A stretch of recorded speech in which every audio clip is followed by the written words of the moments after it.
నిరుద్యోగ సమస్యలు పరిష్కరించాలని కోరుతూ ఆమరణ నిరాహార దీక్ష చేస్తున్న నిరుద్యోగ జేఏసీ నేత మోతీలాల్ నాయక్ సికింద్రాబాద్లోని గాంధీ ఆసుపత్రిలోనూ నిరాహార దీక్ష కొనసాగిస్తున్నారు. వారం రోజులుగా దీక్ష చేస్తున్న మోతీలాల్ను పరామర్శించేందుకు విద్యార్థులు, నేతలు రావడంతో గాంధీ ఆసుపత్రి వద్ద ఉద్రిక్త వాతావరణం నెలకొంది. రోడ్డుపై బైఠాయించి ఆందోళనకు దిగిన విద్యార్థులు జనగామ ఎమ్మెల్యే పల్లా రాజేశ్వరరెడ్డిని పోలీసులు అరెస్టు చేశారు. గ్రూప్ 2 పోస్టులు పెంచాలని, మెగా డిఎస్సి నిర్వహించాలని, జాబ్ క్యాలెండర్ విడుదల చేయాలంటూ నిరుద్యోగ సమస్యలపై ఉద్యమిస్తున్న నిరుద్యోగ ఐకాసా నేత మోతీలాల్ నాయక్ దీక్షకు మద్దతు పెరుగుతోంది.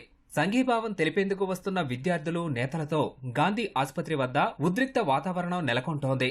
మోతీలాల్ నిరాహార దీక్షకు మద్దతుగా గాంధీ ఆసుపత్రిలోకి వెళ్లేందుకు యత్నించిన బీఆర్ఎస్పీ నాయకులతో పాటు ఓయూ విద్యార్థుల్ని పోలీసులు అడ్డుకున్నారు.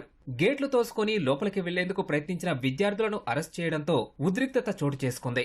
మోతీలాల్ నాయక్ ను పరామర్శించేందుకు వచ్చిన జనగామ ఎమ్మెల్యే పల్లా రాజేశ్వరరెడ్డిని పోలీసులు అరెస్ట్ చేసి బొల్లారం పోలీస్ స్టేషన్ కు తరలించారు.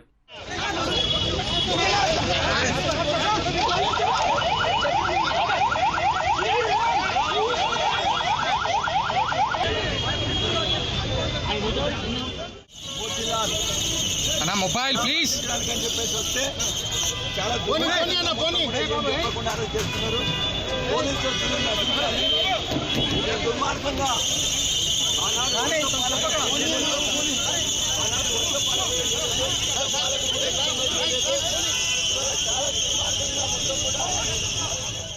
గాంధీ ఆసుపత్రిలో చికిత్స పొందుతున్న మోతీలాల్ నాయక్ లాఠీచార్జిలో గాయపడిన నిరుద్యోగుల్ని పరామర్శించేందుకు వెళ్తున్న భాజపా యువమోర్చా కార్యకర్తల్ని పోలీసులు భాజపా రాష్ట్ర కార్యాలయం వద్ద బారికేడ్లు వేసి అడ్డుకున్నారు. దీంతో పోలీసులకు, యువమోర్చా కార్యకర్తలకు మధ్య వాగ్వాదం, తోపులాట జరిగింది. ఉస్మానియా యూనివర్సిటీలో మోతీలాల్ నాయక్ దీక్షకు మద్దతుగా విద్యార్థులు ఆందోళనకు దిగారు. ఆర్ట్స్ కళాశాల వద్ద బైఠాయించిన విద్యార్థులు మెగా డిఎస్సిని ప్రకటించాలని డిమాండ్ చేశారు. ప్రభుత్వం స్పందించకపోతే తమ ఆందోళనను ఉధృతం చేస్తామన్నారు. ఆందోళన చేస్తున్న విద్యార్థుల్ని పోలీసులు అరెస్ట్ చేశారు. ప్రభుత్వంలో విద్యార్థులను మోసం చేసి రెచ్చగొట్టి ఓట్లేపించుకొని ఈ రోజు ప్రభుత్వం వచ్చిన తర్వాత ఆ రోజు చెప్పినటువంటి జాబ్ క్యాలెండర్ 2 లక్షల ఉద్యోగాలు, ఒక సంవత్సరానికి 2 లక్షలు వేసిన ఉద్యోగాలను, అదే విధంగా గ్రూప్ 1 1:100 ఇస్తానని ఇప్పటి వరకు ప్రకటించలేదు. అదే విధంగా గ్రూప్ 2 2,000 పెంచుతామని ఇప్పటి వరకు పెంచలేదు. అదే విధంగా గ్రూప్ 3 3,000 పెంచుతామని ఇప్పటి వరకు పెంచలేదు.